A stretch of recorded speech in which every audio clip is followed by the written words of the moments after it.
Students, आज पढ़ेंगे हम NCERT book class 6 chapter number 8 vital villages thriving towns. मतलब वाइटल विलेजेस मतलब इम्पोर्टेंट गांव और थ्राइविंग मीन्स उभरते हुए टाउन्स नगर। ठीक, उभरते हुए में तो जिसमें डेवलपमेंट हुआ हो। Prabhakar at the black Smith shop. जो प्रभाकर है किसकी दुकान पर जाता है? ब्लैक स्मिथ लोहार की दुकान पर। तो प्रभाकर जो है लोहार की दुकान पे जाता है। लोकल शॉप होती है जो हो गई वहाँ पर आसपास की दुकान होती है। तो वहाँ पर एक स्मॉल बेंच रखा था जिसपे कि आयरन टूल्स थे, मतलब लोहे के औजार थे, जैसे कि एक्सिस, कुल्हाड़ी, सिकल्स वर लेड आउट, और दराती दराती होती है, और रेडी फॉर सेल्स मतलब बेचने के लिए तैयार थी, वो रखी हुई बनी हुई तैयार थी। A bright fire was burning and two mens were heating and beating metal rod into shapes. ठीक है, तो वहाँ पर बहुत तेज़ आग चल रही थी, ब्राइट ब्राइट फायर जर्निंग, और दो लोग क्या कर रहे थे, एक लोहे की रॉड, एक उसे हीट कर रहा था, एक इसे उस पर बजा रहा था अपना हथौड़ा। ठीक है, मतलब ताकि मेटल रॉड बन सके कुछ shape. It was very hot and noisy and yet it was fascinating to watch what was happening. ठीक है, तो वहाँ पर बहुत गर्म हो रहा था, बहुत आवाज़ आ रही थी, पर उस देखने में क्या लग रहा था, बहुत इंटरेस्टिंग लग रहा था जो कुछ भी वहाँ पर हो रहा था। आयरन टूल्स एंड एग्रीकल्चर मतलब लोहे के औजार और agriculture. We often take the use of iron for granted today. ठीक है, आज भी हम क्या करते हैं, लोहे का आयरन का यूज़ करते हैं जो कि हमें मिला है पुराने समय से। Things mades of iron steels are a part of our daily lifes. कि जो चीज़ें आयरन से बनती है, लोहे से, स्टील से, और हमारी डेली लाइफ्स का पार्ट है। The use of iron began in the subcontinent around 3000 years ago. ठीक है, तो कंट्री में मतलब जो हमारे देश हैं इसमें लगभग आज से 3000 साल पहले आयरन का इस्तेमाल होना शुरू हो गया था। Some of the largest collection of iron tools and weapons were found in the megalithic burials about which you read in chapter 4। ठीक है, तो बहुत से कलेक्शन आयरन के जो टूल्स है, औजार है, और जो उसके हथियार है, तो उसका बहुत सारा कलेक्शन हमें कहाँ देखने को मिलता है? Megaliths burials. मेगालिथ्स मतलब मेगा मतलब बड़े, मेगालिथ, और बरियल्स मीन्स जहाँ पर दबाए मतलब बड़े बड़े पत्थरों को, या फिर खान होती है जैसे, या फिर बड़े बड़े पत्थरों को दफनाया जाता है, वहाँ से क्या मिले? टूल्स और वेपन्स मिले हैं। Around 25 year ago there is evidence for the growing use of iron tools. ठीक है, आज से 2500 साल पहले हमें क्या सबूत मिलता है कि कैसे कि आयरन का क्या हुआ, यूज़ बढ़ता गया। आयरन टूल्स औजार का, आयरन के जो औजार थे, मतलब जो टूल्स थे औजार का, बढ़ता गया use. These include axes for clearing forest. ठीक है, इसमें क्या हो गया, जैसे कुल्हाड़ी हो गई जंगल साफ करने के लिए, प्लग शेयर्स लोहे के प्लग शेयर्स हो गए। ठीक है, जिससे कि खेत खेत में ढाया जाता है ना, खेत को बहाया जाता है, तो इससे क्या होता है, मिट्टी उपजाऊ बन जाती है ना, और एग्रीकल्चर प्रोडक्शन इस पर अच्छा होता है। ठीक है, other steps to increase production irrigation. ठीक है, तो दूसरे स्टेप किसके प्रोडक्शन के लिए? इंक्रीज प्रोडक्शन मतलब जिससे कि ज़्यादा से ज़्यादा फसल उग सके, और इरिगेशन। ठीक है, तो प्रोडक्शन इंक्रीज होने लगा, जैसे कि इरिगेशन। जो किंग्स थे, राजा थे, और kingdoms you have been reading about, और जिन राज्यों के बारे में आप हम पढ़ रहे हैं, वो क्या नहीं हो पाते, एग्जिस्ट नहीं हो पाते without the support of flourishing village. कि जैसे राजा महाराजाओं के बारे में और उनके किंगडम्स के बारे में पढ़ रहे हैं हम, तो उनके किंगडम अभी नहीं होते अगर जो फ्लरिशिंग विलेज, मतलब जिन्होंने इतने अच्छे अच्छे विलेज जिन्होंने डेवलपमेंट किए, नए डिस्कवरीज किए, अगर वो नहीं होते तो ये किंगडम्स भी नहीं होते। While new tools and the system on transplantation. ठीक है, नए नए टूल्स लाए गए, और भी बहुत नई नई चीज़ें लगाई गई जो हमने चैप्टर 5 में पढ़ा था। Increase production. ठीक है, प्रोडक्शन में इंक्रीज़ हुआ, मतलब फसल में अच्छे से फसल होगी। इरिगेशन वॉज यूज, पानी के नए मेथड्स यूज़ होने लगे। Irrigation works that were build during. ठीक है, उस पीरियड में पानी कैसे दिया जाता था?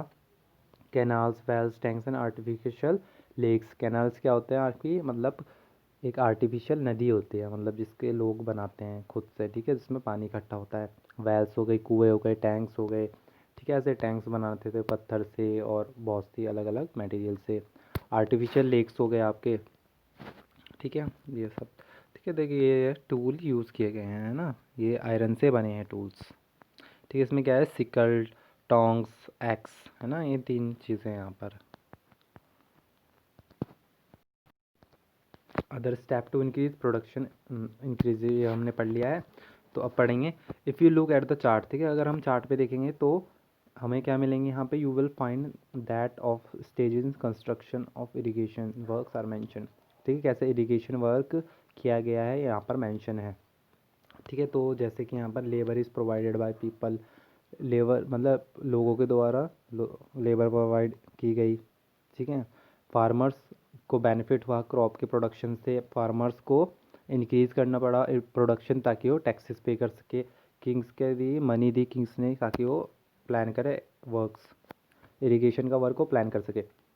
तो यहाँ पर ये दिया गया है आपको पूरा सिस्टम, इसको ऑर्डर में लगाना है, ठीक है। तो जो ऊपर ये चार दिए गए ना आपको पॉइंट्स, तो इनको आपको इसमें फिट करना है, मतलब लिखना है अकॉर्डिंग टू देयर ऑर्डर।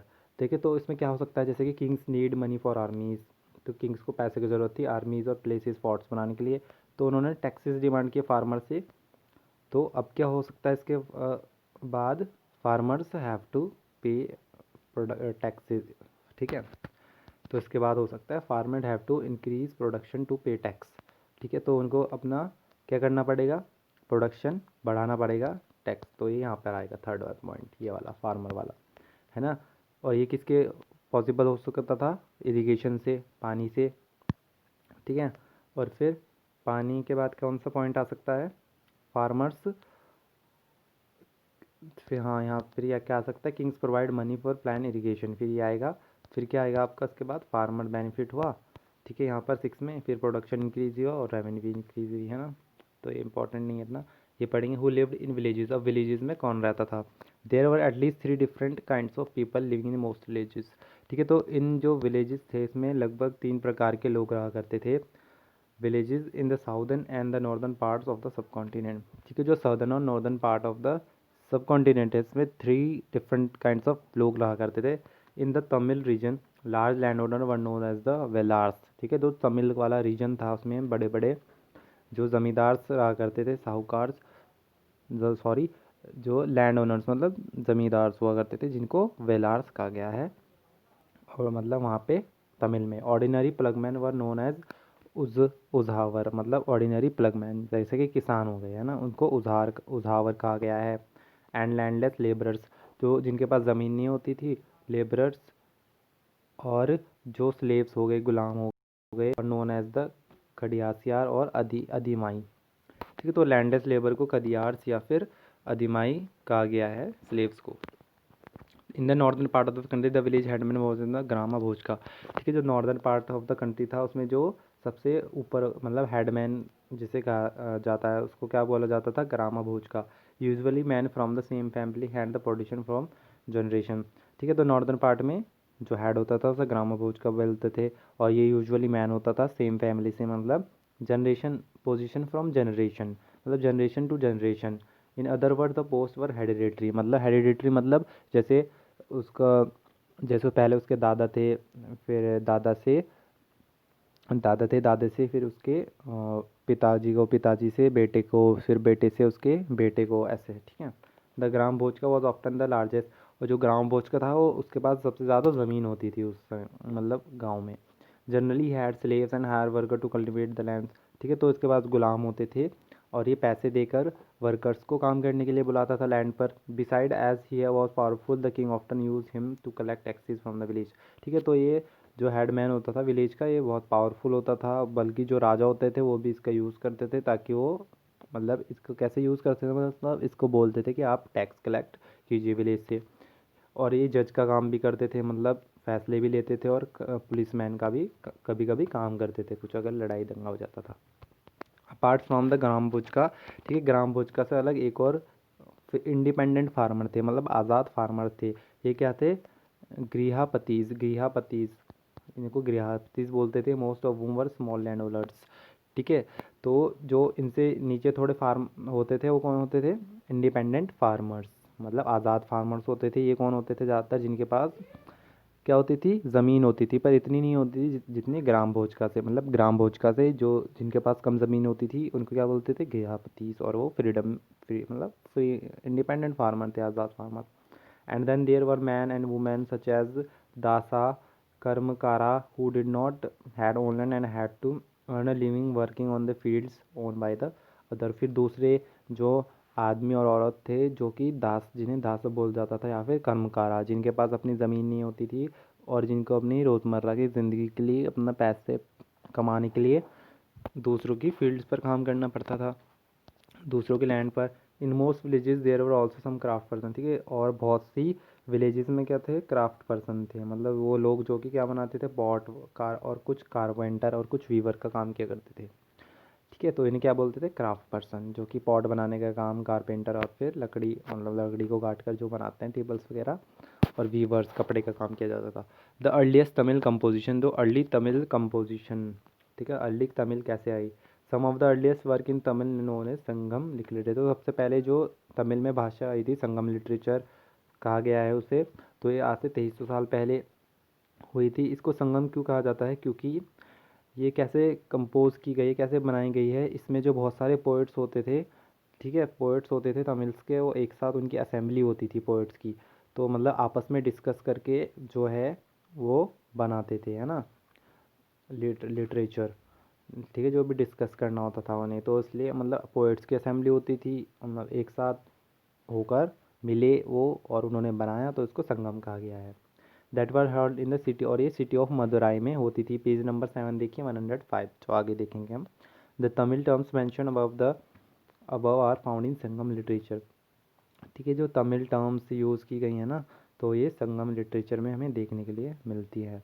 जैसे हमने ऊपर देखा था ना तमिल टर्म्स, ये कदियासिर एंड अधिमाई, उजावर, वेलार, है ना, ये तमिल टर्म्स है।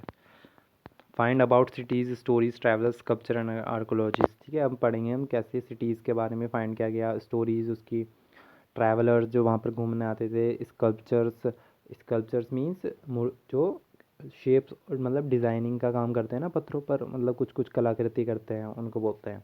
और आर्कोलॉजी मतलब जो ढूंढने का काम करते हैं, मतलब मिट्टी को खोद कर और अलग अलग चीज़ें डिस्कवर करते हैं। तो आपने पढ़ा होगा जटाकास के बारे में। There were stories that were probably compose by ordinary people, ठीक है, तो ये स्टोरीज होती थी, तो ऑर्डिनरी लोग क्या होते थे, स्टोरीज होती थी जो ऑर्डिनरी लोगों की बनाई हुई स्टोरीज होती थी, और जो कि फिर जो बुद्धिस्ट मॉन्क्स इनका लिखा करते थे और संभाल कर रखे थे। बुद्धिस्ट मॉन्क्स तो थे, बुद्धिस्ट साधु थे जो इन्हें संभाल कर रखते थे। Here is a part of Jataka stories, ठीक है, तो जटाका स्टोरीज का एक पार्ट है यहाँ पर, ठीक है, जिसमें बताया गया है कि कैसे जो पुअर मैन है रिच बना, ठीक है। द क्लेवर पुअर मैन मतलब एक चालाक गरीब आदमी। तो ये क्या था, एक बार क्या होता है, एक चालाक गरीब आदमी, गरीब यंग मैन होता है, मतलब लड़का होता है, वो लिव्ड इन सिटी, ठीक है, जो एक शहर में रहता है। His only resource was a dead rat, ठीक है, तो वो चूहों को बेच कर ही अपना काम चलाया करता था, ठीक है। तो उसने चूहों को बेचकर, चूहे को किस में बेचता था, वो एक होटल में बेचता था, जो होटल में उसका ओनर होता था उसके पास बिल्ली होती थी, तो उसको अपना रैट बेचता था वो 1 रुपये में, 1 कॉइन देकर। Then one day there was, तो एक दिन एक स्टॉर्म आया, तो राजा की गार्डन में क्या हुआ, बहुत सारे ब्रांचेस, मतलब टहनियाँ और पत्ते टूट कर गिर गए। तो गार्डनर क्या हो गया, वॉज एट अ लॉस, ठीक है, तो गार्डन परेशान हो गया कि मैं इतने सारे जो यहाँ पर कबाड़ा हो गया है, मतलब ब्रांचेस लीव्स को कैसे साफ़ करूँ, ठीक है। तो यंग मैन जो था उसने उसको क्या किया, ऑफ़र की, मैं तुम्हारे ये साफ़ कर सकता हूँ अगर तुम मुझे क्या रखने दोगे, जो ये लकड़ी और यहाँ पर पत्तियाँ पड़ी है, ठीक है। तो गार्डन ने कहा ठीक है, ये कर दो साफ़ तुम, ठीक है। तो यंग मैन ने बच्चों को इकट्ठा किया जो वहाँ पर खेल रहे थे, और उन्हें उन्हें क्या बोला कि जो भी जितने एक स्टिक के एक स्वीट्स मिलेंगे उन्हें, और लीफ के भी, जो वो कलेक्ट करेंगे इन 9 मिनट्स, ठीक है। तो कुछ ही समय लगा और एक एक पत्ता वहाँ से साफ हो गया, ठीक है, एंट्रेंस तक। Just then the king's potter was on the look out for the fuel, ठीक है। जब तो तभी उस समय जो राजा का पॉटर था, मतलब जो राजा का घड़े घड़े बनाने वाला आदमी, घड़े होता है ना पानी रखने के लिए, ठीक है, तो वो मतलब ऐसे फ्यूल की तलाश कर रहा था, मतलब ईंधन की, जिससे कि वो अपने जो पॉट्स है, मतलब मिट्टी के बनते हैं ना, उसको क्या कर सके, बेक मतलब हीट कर सके, मतलब सेक सके, है ना, सेक के गर्म करके बनते हैं ना पॉट। तो तभी क्या हुआ, ही टुक्स द वोल लॉट, ठीक है, ही, तो राजा ने क्या किया, उनसे, यंग मैन से सारी की सारी लकड़ियाँ ले ली और उसको पैसे दे दिए उसके। Our young man now thought of another plan, तो उसने एक दूसरा प्लान बनाया। तो वो क्या ले गया, एक जार ले गया, मतलब एक जग ले गया पानी का, जो वाटर तो कि पानी से भरा हुआ था सिटी गेट पे। And offer water to 500 grass cutter, तो उसने 500 घास काटने वालों को पानी पिलाया। तो खुश हुए और उसने कहा कि हम तुमसे बहुत खुश हैं, अब तुम जो भी हमसे मांगना चाहते हो मांग लो, है ना, इसके बदले में। तो उसने रिप्लाई किया, आई विल, कि जब मुझे ज़रूरत होगी मैं तुम्हें, आपकी हेल्प की ज़रूरत होगी मैं तुम्हें बता दूंगा। He then made friends with traders, one day the trader told him, तो उसने एक व्यापारी को अपना दोस्त बनाया। तो एक दिन व्यापारी ने बताया कि tomorrow horse dealer is coming two towns, एक घोड़े बेचने वाला आ रहा है टाउन में और उसके पास 500 घोड़े हैं। Hearing this our young man went back to the grass cutters, ठीक है, तो ये सुनकर जो यंग मैन था, ठीक है, तो वो किसके पास गया, ग्रास कटर के पास, जो घास काटने वाले थे उनके पास दोबारा चले गया। He said please give me a bundle of grass each, तो उसने सभी जो घास काटने वाले थे हर एक से एक घास का बंडल मांगा। And don't sell your grass till mine is sold, तो उसने क्या कहा उन घास बेचने वालों से, ग्रास कटर्स से, कि जब तक मेरा ये बंडल नहीं बिक जाता और तुम सभी ग्रास कटर कोई भी बंडल नहीं बेचोगे। ठीक है, वो अग्री हो गए एंड गेव हिम, तो सभी से एक एक कलेक्ट करके उसके पास 500 ग्रास के बंडल कलेक्ट हो गए। When the horse dealer could not buy grass anywhere as he purchased the young man's grass for 1,000 coins, ठीक है, जब उसको कहीं से नहीं मिले हॉर्स डीलर को घास, तो उसने यंग मैन से ही खरीद लिए, तो उसको 1,000 रुपये ऐसे मिले। तो आपको इसमें ये बताया गया है, ऑक्यूपेशन बतानी है जो कि मैन ने ट्राई की। तो पहले वो चूहा बेचता था, तो उसके बाद क्या किया उसने, वहाँ से ब्रांचेज लीव्स और सांप की बच्चों की हेल्प से फिर उसको वहाँ से पैसे मिले, ठीक है, उसने लकड़ियाँ बेच दी, है ना, फिर उसने लकड़ियाँ बेची और फिर उसने क्या किया, गेटवे पर गया वो मेन गेटवे पर और पानी पिलाया ग्रास कटर्स को, और उनसे फिर हॉर्स डीलर था उसको बेच दिए वो और पैसे कमाए वहाँ से। अब यहाँ पर we can use other kinds of evidence to find out life in some of these early cities, तो यहाँ पर कुछ एविडेंस मिले हैं जिससे कि ये पता लगा है कि पहले जो सिटीज़ में लाइफ हुआ करती थी वो कैसे होती थी पहले शहरों में। Sculptures carve scenes depicting people's lives in towns and villages, ठीक है, तो जो स्कल्पचर्स होते थे, मतलब स्कल्पचर जो पत्थरों पे क्या करते थे, कलाकृति, तो पत्थरों पर ड्रॉ किया करते थे, तो पत्थरों पे उन्होंने सीन दिखाए हैं कैसे कि लोग पहले रहा करते थे टाउन्स में, विलेजेस में और फॉरेस्ट में। Many of these sculptures were use to decorate railings, pillars and gateway of buildings that were visited by people, ठीक है, तो इसमें से बहुत सारे जो पत्थरों पर स्कल्पचर्स कौन होते हैं, पत्थरों पर कलाकृति करते हैं ना, तो वो रेलिंग्स पे डेकोरेट किया करते थे, और पिलर्स जो गेटवेज होते थे ना, एंट्रेंस होती थी, ठीक है, उनके पिलर्स पर और बिल्डिंग्स पर गेटवेज पर मतलब अच्छी अच्छी मूर्ति कलाकृति क्या करते थे। अब यहाँ पर they many of the cities that developed from over two 2,500 years ago were capital of the mahajanapada, ठीक है, तो बहुत सी सिटी जो डेवलप्ड हुई थी 250 साल पहले, वो किसकी कैपिटल थी, महाजनपद की। दैट जो कि हमने चैप्टर 5 में पढ़ा था।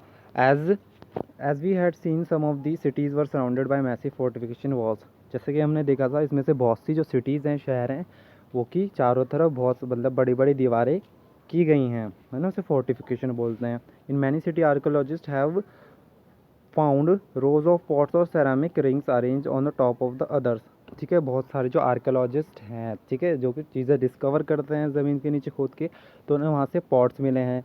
सेरामिक रिंग्स क्या होती है, रिंग्स जो कि एक के ऊपर एक ऐसे रिंग्स रखी होती है, these are known as ring wells, और इन्हें रिंग्स वेल्स कहा जाता है। This seem to have been use as toilets in some cases, ठीक है, तो क्या मतलब ऐसा लगता है कि कुछ केसेस में से इन्हें कैसे यूज़ किया गया है, टॉयलेट की तरह, and drains and garbage germs, और मतलब नाली का ज़रिया या फिर गार्बेज कूड़ा फेंकने के लिए। These ring wells are usually found in individual, और ये जो रिंग वेल्स है हर किसी के घर में मिला करते थे। We have hardly any remains of places, markets और homes of ordinary people, perhaps some are yet to be discover by archaeologist, ठीक है, तो उन्हें मतलब में बहुत कम सबूत मिले हैं, मतलब बहुत कम बचा कुचा जो वहाँ पे मार्केट थी, घर थे और लोग थे उनके बारे में, मतलब और भी अभी खोजा जाना बाकी है आर्कियोलॉजिस्ट द्वारा, है ना, अभी भी खोज जारी है। Other made of would mud brick thatch में नॉट हैव बीन सर्वाइव, और जो घर किससे बने थे, वुड से बने थे, लकड़ी से, मिट्टी की ईंटों से, और छप्पर से, मतलब जो घास फूस होती है ना, घास होती है झाड़ी वगैरह, उससे बंधे थे, तो अभी सर्वाइव नहीं है, वो बचे नहीं हैं। Another way finding out about early cities in from the accounts of sellers and travellers who visited them. ठीक है, तो कुछ और तरीका जिससे कि पुरानी सिटीज़ के बारे में पता चलता है, वो कौन से सेलर्स ट्रैवलर्स, मतलब जो लोग वहाँ पे घूमने आते थे, विजिटेड करने आते थे ना उस जगह को, तो वहाँ से मिला है, मतलब उनके अकाउंट से मिला है। कैसे? One of the most details accounts, accounts क्या होते हैं, मतलब जो घूमने आते हों तो लिख लेते हैं, मतलब वो कहाँ कहाँ पर गए। ठीक है, तो एक ऐसा ही डिटेल्ड अकाउंट मिला था उन्हें, was found by an unknown Greek seller. ठीक है, तो एक अननोन ग्रीक सेलर थे, उन्हें एक ग्रीक सेलर का अकाउंट मिला है। आर्कोलॉजिस्ट को ही डिस्क्राइब ऑल द पोर्ट्स। ठीक है, तो जहाँ जहाँ पर भी वो पोर्ट्स पर, जिस जिस जगह पर गया था, वो उसने वहाँ पर लिखा हुआ था। फाइंड भरूच ऑन मैप 7, तो आपको भरूच एक जगह है, मैप 7 में फाइंड आउट करना है, पेज नंबर 105 में है आपका ये। तो अब ये यहाँ पे एक स्टोरी है भरूच की। ठीक है, द स्टोरी ऑफ बरिया गाज़ा। ठीक है, तो बरिया गाज़ा जगह का नाम है, ग्रीक नेम क्या है इसका? भरूच। ठीक है, Bharuch. The gulf is very narrow at बरिया बर गाज़ा। ठीक है, तो जो बरिया गाज़ा है, वहाँ की जो खाड़ी होती है वो बहुत क्या है, नैरो है, मतलब उबड़ खाबड़ है, तिरछी। And very hard to navigate for those coming from seas. ठीक है, जो सीज़ से आते हैं ना, मतलब सी का रास्ता जो है बहुत उबड़ खाब, मतलब बहुत नैरो है, मतलब बहुत ख़तरनाक है। सिर्फ जो ट्रेंड और स्किलफुल एक्सपीरियंस फिशरमैन ही, जो कि राजा द्वारा एम्प्लॉयड है, राजा ने काम पे लगा रखे थे, वही इसके द्वारा शिप्स ले जाया जा सकता था। ठीक है, उनके द्वारा ही ले जाई जा सकती थी शिप्स। द इम्पोर्ट इनटू बरिया गाज़ा। ठीक है, जो वहाँ पर सामान आता था बरिया गाज़ा पर, वो क्या था? वाइन, कॉपर, टिन, लीड, कोरास्टोपाज, सोना, सिल्वर, ठीक है, चांदी, ये सब आता था वहाँ पर। और वहाँ से क्या जाया करता था?